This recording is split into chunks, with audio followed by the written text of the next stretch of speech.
그래서 제 의견은 앞으로 거의 원래 한 번씩 안 왔으니까 세 번째 토요일 날고 마스크 쓰시고 모자도 좀 쓰시고. 여기에 대한 답변을 정장애인들 매드 프라이드라 그래서 직접 오체 수제 뭐죠?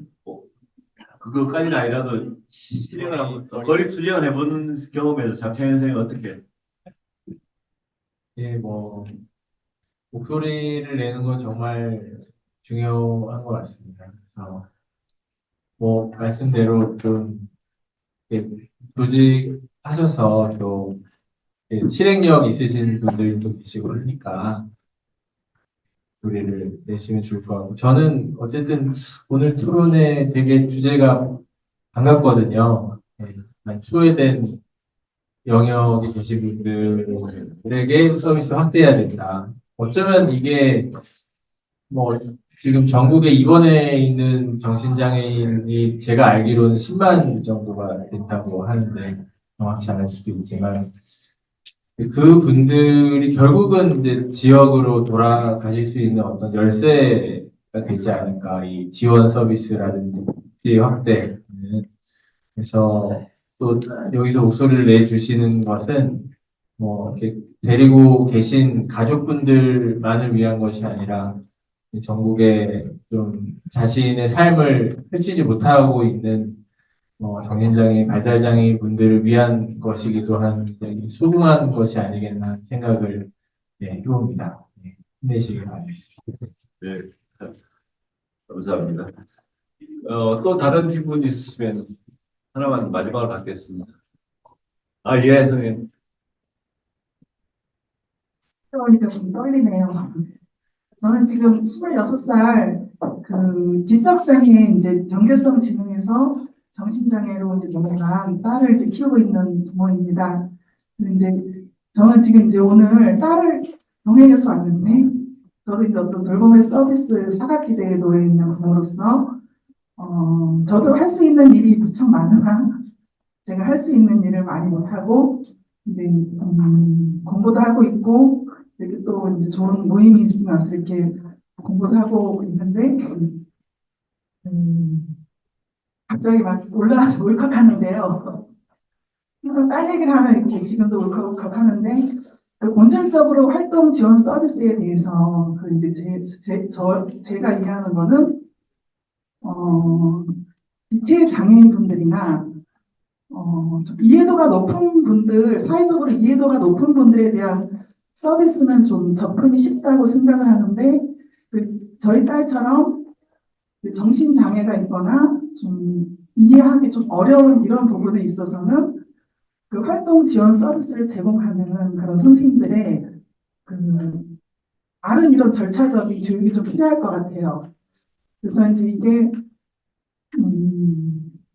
잘못 이어지면 오히려 관계로 인해서 상처받은 마음이 더 증폭이 될 것 같은 그런 생각이 있어서 아까 박정근 선생님께서 이제 말씀하시는데 공감 가는 부분도 굉장히 많고요. 저 또한 너무 힘들어서 삶을 놓아버리고 싶을 때도 있었습니다. 근데 지금은 이제 그런 부분에서 좀 많이 이제 극복을 한 상황인데 딸 때문에 공부도 하게 돼서 이제 많이 알게 되고, 아직도 저는 지금 너무너무 모르는 부분이 많이 있고, 그래서 만약에 이 활동 지원 서비스가 정신장애인들이나 제공이 됐을 때, 그런 어떤 교육적인 면에서 정말 본질적으로 딸을 도와주려고 하는 그 취지의 그런 어떤 교육적인 그런 어떤 인프라? 아니, 베이스가 좀 있는지, 그리고 또 그런 거를 또 저는 좀 요청드리고 싶어요. 그렇게 좀 교육이 좀 있어야지, 양질의 교육이 있어야지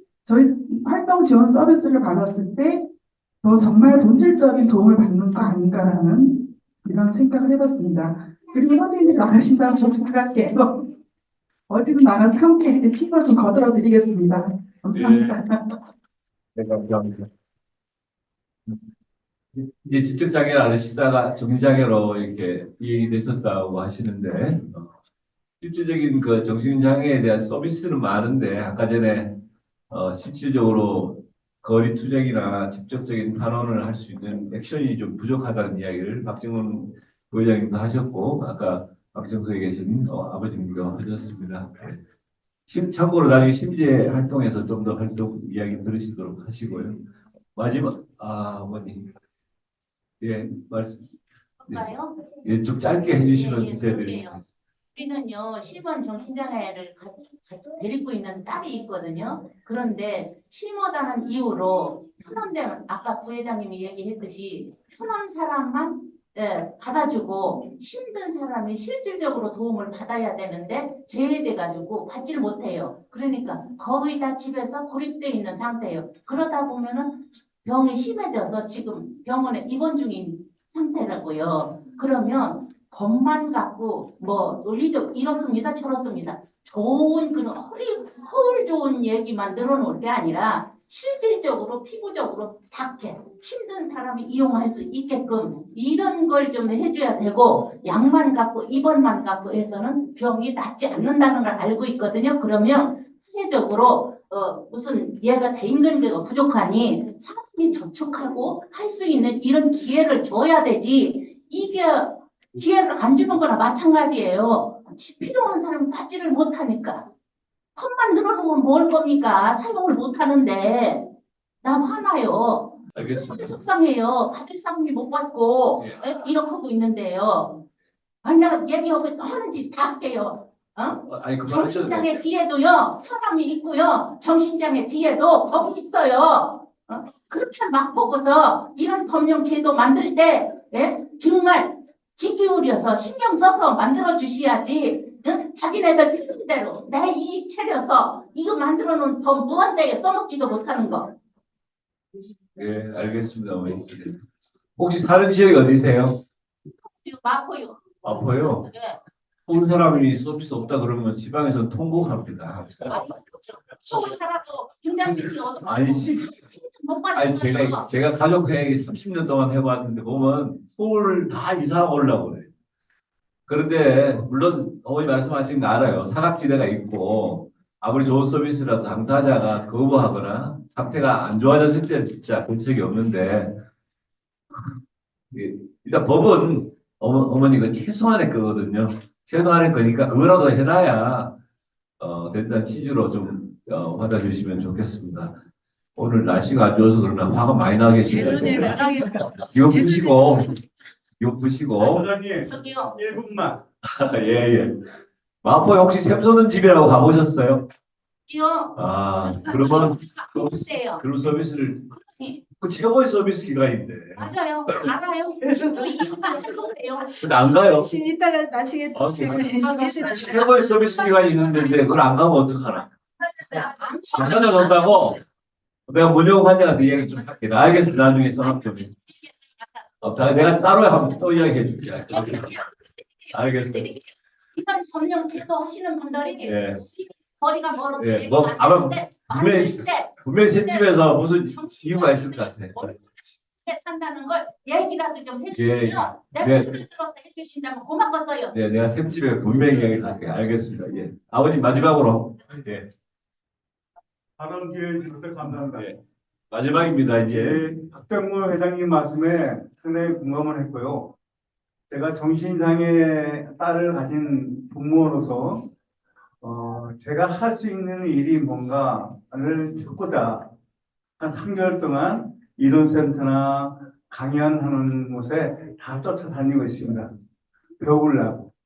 내가 할 수 있는 일이 과연 뭔가, 내가 어떠한 일을 어떻게 지금 박정무 회장님이 한 여러 시처럼 내가 미약한 힘이나마 보태보자, 할 수 있는 일을 찾고자 하는데 우리 회장님 말씀 듣고 민원을 넣으면 어떤 식으로 민원을 넣어야 되는지 조차 잘 가름이 안 돼요. 그래서 배우러 공부하고 다니는데 제가 알고 있는 기업도 있습니다. 지역 환경 지킴으로서 활동하다 보니까 여러 국회의원을 알게 됐고 지역 시의원이나 도의원도 많이 알고 있어요. 그래서 이런 부분 정책적으로 문제 있는 점 반드시 공감할 수 있는 얘기라고 생각을 합니다. 그래서 그런 사람들조차도 도움을 안 준다 그러면은 약속 운동 해야죠. 우리 사장님께서 지난번에 아주대인가 김영진 그 국회의원이 어, 150억짜리 어, 도장을 안 주어서 통과가 안 됐다. 예, 어디서 들으셨어요? 아주대. 아니, 그러니까 제가 딴 데서 이야기했는데, 했어요. 나도 정확한 장사하는데 저도 기억이 있다 보니까 예, 수원시 팔달구에 있는 김영진 의원. 예. 제 건너서 한 5년 후에 되는군요.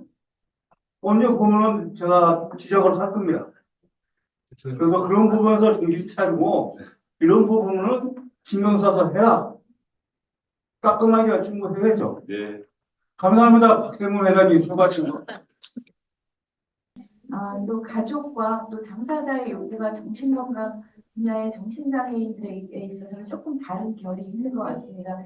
그래서 ICF 장애 개념에서도 저희가 활동과 참여가 중요하듯이 기본적으로 가족들은 조금 더 돌봄의 입장에서 이 장애인 활동 지원 서비스가 굉장히 중요한 요구가 될 것 같고요. 당사자 입장에서는 좀 더 사회적 참여의 역할을 넓힐 수 있는 동료 지원 활동이라든가 이런 게 두 양쪽이 다 강화가 돼야 될 생각이고요. 그래서 가족들 입장에서는 이 장애 영역에서 장애인 복지 서비스 안에서 정신장애인이나 다른 장애인들이 차별받는 부분을 좀 법적으로 많이 옹호를 해주시면 좋을 것 같고요.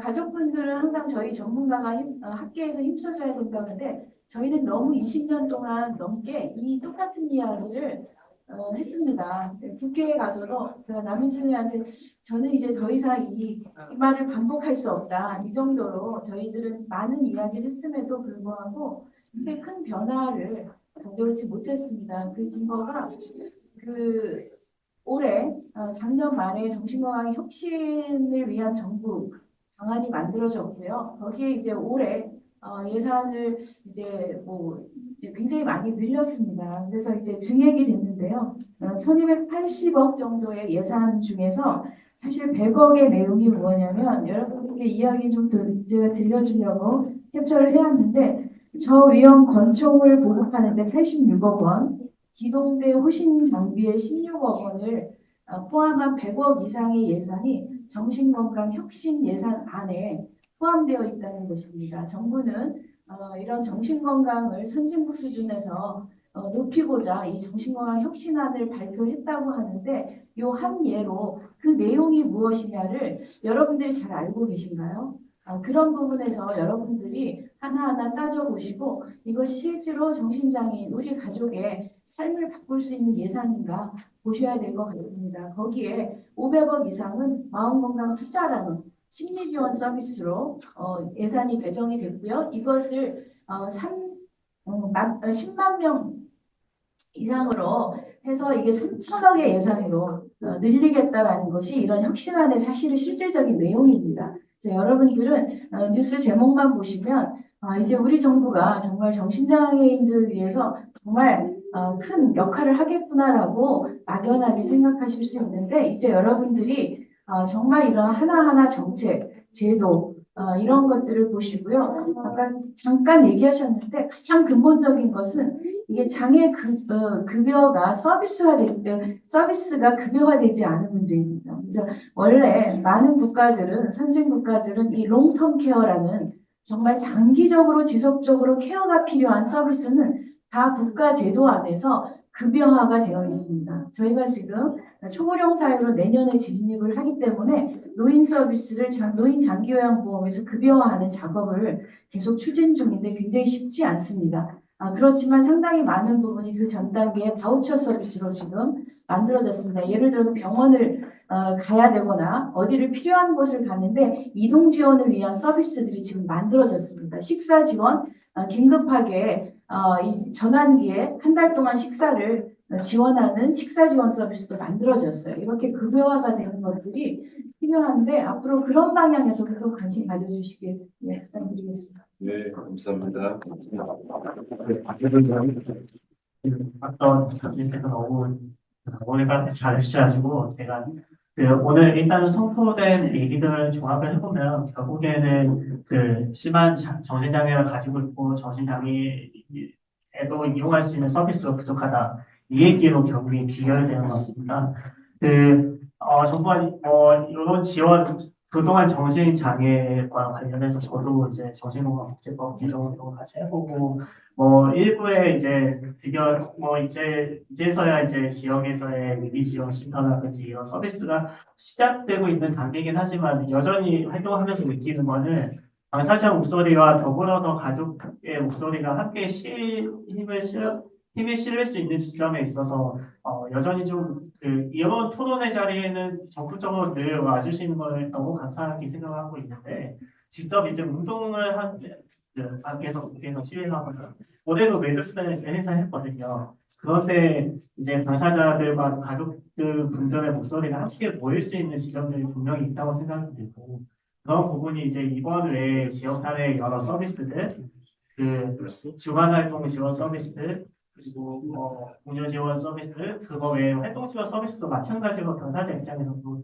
너무도 중요하게 필요한 서비스가 많거든요. 그런 부분에 있어서 굵직굵직한 서비스의 요구들을 함께 정책화하는 단계에서 목소리를 내주셔야 되는 상황인 것 같아요. 이번에 교수님께서 혁신위원회 말씀도 해주셨지만 거기에 대부분의 구성원 분들이 여러 이제 의학적 전문가로 구성이 되어 있다 보니까 여전 당사자와 가족의 목소리, 여러 힘든 목소리들이 그 제도를 설계하는 사람들의 입장에서는 잘 모를 수밖에 없는 상황이다 보니까 밖에서 적극적으로 목소리를 내는 게 중요하고 사실 오늘 활동 지원 서비스에 대해서 여러 이제 논의들이 있었긴 하지만 이 구체적인 논의보다는 좀 지금 당장은 굵직한 의제에 대한 논의들, 활동 지원 급여 정신장애인도 이용하게 늘려달라라든지 이런 식의 좀 의제를 함께 할 수 있는 의제를 모아서 함께 목소리도 내고 같이 싸워봤으면 좋겠습니다. 저도 제도화하는 과정에서 힘을 보태겠습니다.